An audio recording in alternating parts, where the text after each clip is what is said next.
Right, viewers, the Ministry of External Affairs is now holding a press conference on Prime Minister Modi's visit to the UAE, which has concluded rather successfully. Let's cut across. BRICS related, but something different. So I think I'll defer that question for the time being. Thank you. I would request all of you to restrict your questions to the BRICS Foreign Ministers meeting, given the context of this press briefing. Sudhi at the back. Thank you. Sir, Sudhi Ranjan from Bloomberg, sir, here. Sir, generally wanted an understanding. We see two dissent notes, one on Bab el-Mandeb and one also on Palestine. If you could give us an understanding which are the countries which had a problem with this and what exactly was their position. Sridhar?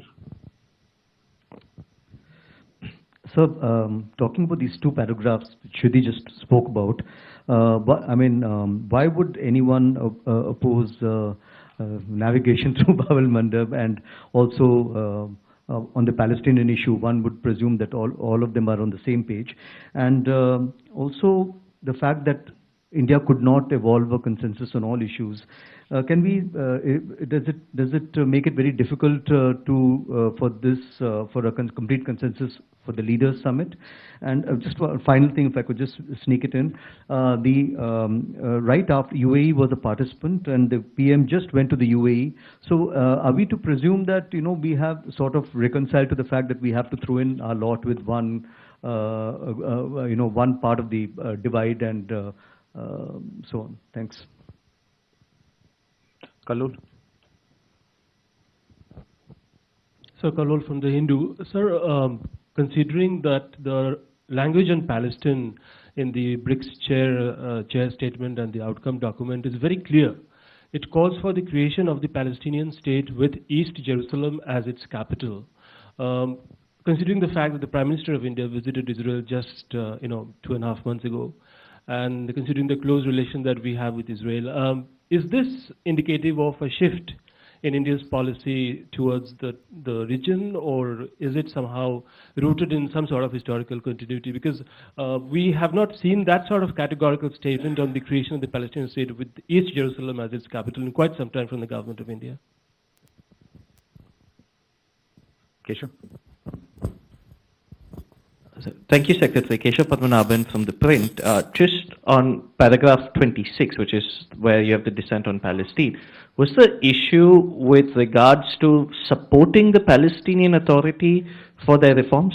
Or was it rather on the occupation of Gaza Strip and that's an inalienable right to Palestine? Which part of that paragraph was a problem? And if I may, paragraph 42 talks about the multilateral trading system and issues with tariffs based on climate change initiatives, which, to the best of my knowledge, refers to CBAM and such measures, as well as unilateral tariffs. So can you give us a sense of what was the discussion on this, and whether the BRICS members had any sense of how to collectively respond to such measures that have been, taken in the recent past by certain organizations and countries?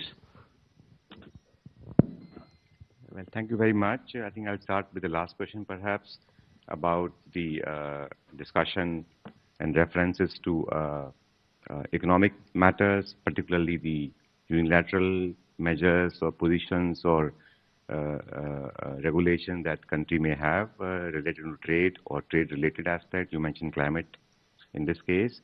So, Minister did really exchange views on global economic outlook, including concerns regarding unilateral measures and their disproportionate impact on developing countries.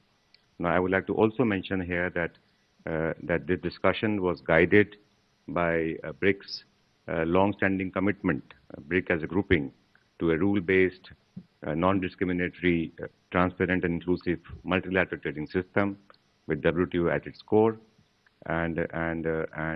So to answer your question, yes, there was a discussion on such measures, and there are 2 or 3 paragraphs actually regarding this matter. As chair of the BRICS currently, our focus would remain going forward in building collaboration, cooperation, strengthening supply chain resilience, and also supporting the reform of the multilateral trading system. There's also a discussion on what happened in the recently concluded WTO Ministerial Conference in Cameroon, and the reform of WTO and how all of us can work together to pursue the interest of countries in the global south. There were questions about the fact that since we have no full consensus, I would say, on one